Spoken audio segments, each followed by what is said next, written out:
नमस्कार मित्रों, विभाजन जब भी होता है किसी भी देश का, किसी भी राष्ट्र का, तो ऐसे प्रश्न छूट जाते हैं अनुत्तरित, जिनका कोई उत्तर ना तो इतिहास के पास होता है, ना संविधान के पास, ना विधान के पास, विधि विधान कानून, किसी के पास कोई संतोषजनक उत्तर नहीं होता। लेकिन प्रश्न इतने महत्वपूर्ण होते हैं कि उन्हें अनुत्तरित, अनआंसर्ड छोड़ा भी नहीं जा सकता।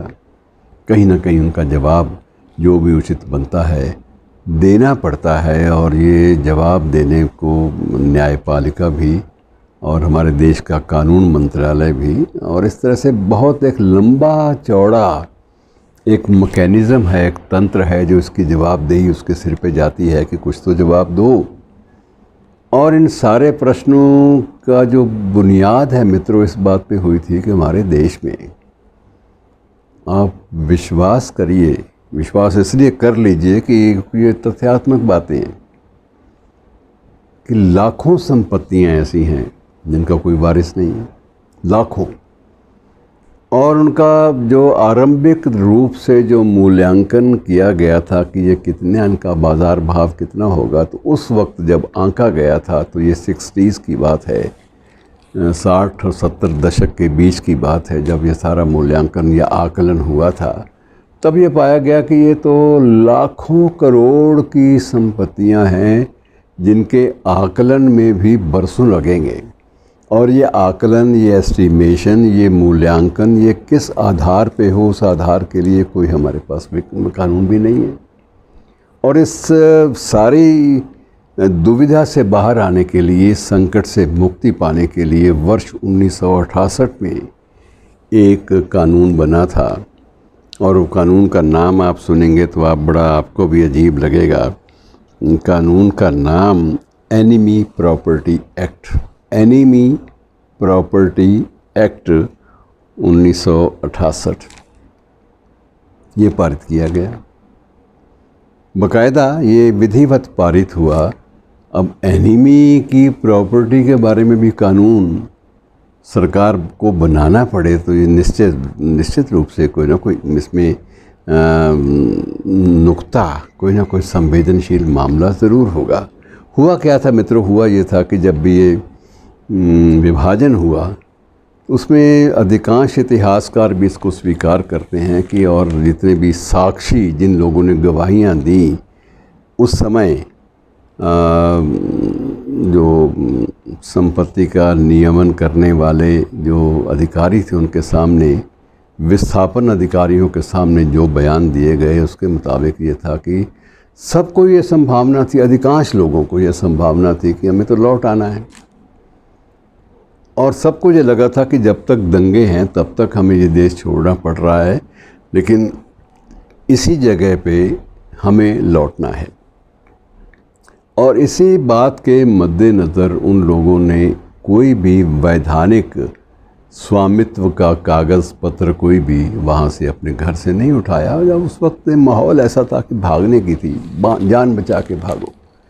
जब प्राण बचा के भागने का संकट हो तो उस वक्त ये स्वामित्व की बातें और ये जो प्रॉपर्टी का जो कागजात हैं, दस्तावेज़ हैं, इनको उठाने की बातें कहाँ सोचती हैं जब सिर पर मौत मंडरा रही हो। और उस वक्त स्थिति यही थी।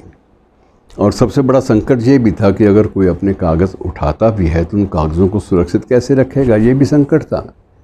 कि लोगों के हाथ में तो, जिसके हाथ में 2 कपड़े थे वो 2 कपड़े लेके भागा, जिसके हाथ में 4 रोटियाँ थी वो 4 रोटियाँ लेके भागा, जिसके हाथ में जो कुछ था भागते हुए वही लेकर भागने की, जान बचाने की जिम्मेदारी आ पड़ी। और जिम्मेदारी सिर्फ अपनी जान की नहीं थी, अपने बच्चों की, अपने संबंधियों की, अपने बूढ़े माँ बाप की, इन सब की जिम्मेदारी को उठाते हुए लोग वहाँ से पलायन जब हुआ, जब वहाँ से आबादी का निष्क्रमण हुआ, तो उस वक्त यही स्थिति थी। और ये स्थिति मित्रों कुल मिलाकर 12,000, पहले आकलन में ये बात स्वीकार की गई कि 12,426 संपत्तियाँ, 12,426 प्रॉपर्टीज़ को सबसे पहले आधार माना गया था, उनकी निशानदेही की गई थी कि ये तो तय है कि ये एनिमी एक्ट वाली संपत्तियां हैं, और इनका यही है कि सरकार अपने अधिकार में ले, लेकिन अधिकार में किस कानून से ले, इसके लिए कानून ज़रूरी था, तो ये कानून बना। अर्थात ये शत्रु जो है संपत्तियां, और ये संपत्तियां सिर्फ वो नहीं थी कि जो आम आदमी छोड़ के यहाँ से गया था। ये संपत्तियां उन नवाबों की भी थी, इनमें संपत्तियां बहुत सारे जागीरदारों की भी थी।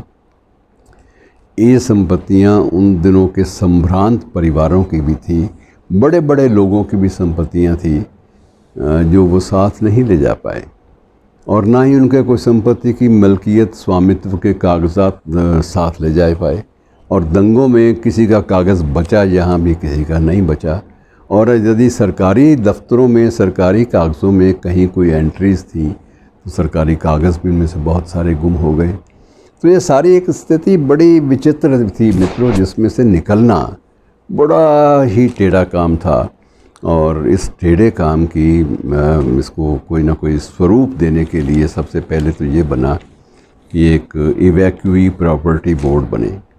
इवैक्यूई अर्थात जो खाली पड़ी जो संपत्तियां जो छोड़ गई हैं, इनमें मस्जिदें भी थी, इनमें कुछ संस्थान भी थे, कुछ मदरसे भी थे, कुछ मंदिरों की वहाँ भी संपत्ति थी। तो ये सारी की सारी चीज़ें जहाँ जो भी थी वहीं छूटी, और यहाँ तक कि कई लोग आती बार इसी हड़बड़ी में कि हमें लौट आना है अपने अमूल्य जेवरात, अपनी कुछ संपत्तियाँ, कुछ सिक्के सोने के, चांदी के, अपने उन्हीं पुराने घरों की दीवारों में छिपा के आ गए थे कि लौट तो आना ही है, और उनको पता तो सिर्फ हमें है कि हम कहाँ छुपाए जा रहे हैं। और उसका परिणाम मित्रों ये निकला था, मैं आपको ये बता दूं कि उसी दशक में एक बार छूट दी गई थी दोनों सरकारों के द्वारा कि जिसकी कोई दबी हुई संपत्ति इन दोनों में से किसी एक देश में रह गई है तो उसे एक बार आने की अनुमति मिलेगी। शर्त ये होगी कि उसकी पहली निशानदेही पर वहाँ से सामान मिलना चाहिए, और दूसरी शर्त ये होगी कि यदि सामान मिलता है जिसमें नकदी भी है, जेवरात भी हैं और बहुत बहुमूल्य चीज़ें भी हैं, यदि कुछ सामान मिलता है तो उसका विशेष 1% उसे सरकारी राजस्व में जमा कराना होगा, शेष वो ले जा सकेगा। और उस वक्त मित्रों मैं सही अनुमान तो आपको नहीं दे पाऊँगा, लेकिन सैकड़ों की संख्या में लोग दोनों तरफ गए थे। जिस आवास में हम लोग रहते थे वो आवास पहले मुस्लिम प्रॉपर्टी थी, किसी मुस्लिम परिवार की थी, और उस मुस्लिम परिवार की तरफ से भी वहाँ से चल के लोग आए उसी छूट के दौरान, जिन्होंने हमारे अपने घर, हमारे आवास की भी खुदाई की सरकारी अनुमति ले रखी थी, और वहाँ से उनको बहुमूल्य चीज़ें मिली। अब बहुमूल्य ख़जाने वो अपने ले गए, उन्होंने उसका जो तयशुदा प्रतिशत था वो सरकारी राजस्व में जमा कराया और बाकी ले गए। और ये स्थिति सिर्फ एक घर की नहीं, ये हज़ारों घर थे ऐसे, दोनों देशों में थे। लेकिन उसके बावजूद सभी जगह ये संभव नहीं हो पाया। बहुत सारे लोग दंगों में मारे जा चुके थे, वो जो कुछ दबा गए थे वो धीरे धीरे जिसके हाथ लगा उसका हो गया। और उस वक्त एक फ्रेज़ थी, एक मुहावरा था कि लभ्या माल खुदा दा, कि जो भी मिला है, जो तलाश में वैसे ही मिल गया, वो ईश्वर के नाम का है, अल्लाह का है। अब अल्लाह का नाम तो कहते हैं कि अल्लाह के ऊपर तो सबका अधिकार है, इसलिए जिसको जो मिला उसने रख लिया। तो ये बड़ी एक दुविधाजनक और विषम परिस्थिति थी जिससे विभाजन के उपरांत दोनों देशों के विस्थापित लोगों को भोगना पड़ा, उसमें से गुज़रना पड़ा। और बाद में कहानियाँ ही रह गई शेष कि करनाल में ये लियाकत अली ख़ां की कोठी थी, ये फ़लाँ उसकी कोठी थी। इस तरह से नाम जो हैं वो उनके पड़ गए, लेकिन उनके जो विधिवत औपचारिक रूप से जो संपत्ति के दस्तावेज़ थे उनके अभाव में सारी की सारी संपत्तियाँ या उनमें से अधिकांश संपत्तियाँ वो सरकारी अधिकार में चली गई। लेकिन उसके बाद कई वर्षों के बाद, कई दशकों के बाद भी दावेदारियाँ, कानून के दाव पेच, ये सब चलता रहा, दोनों देशों में चला, लंबा सिलसिला है। इस बारे में बड़ी कई दिलचस्प कहानियाँ भी हैं जिनका जिक्र फिर कभी। लेकिन एक विभाजन कितने दाग छोड़ता है इतिहास के चेहरे पर, इस बात का अनुमान आप इस एनिमी एक्ट की जो प्रॉपर्टी है, एनिमी एक्ट प्रॉपर्टी, इसके अस्तित्व से आप सहज ही अनुमान लगा सकते हैं। शुक्रिया।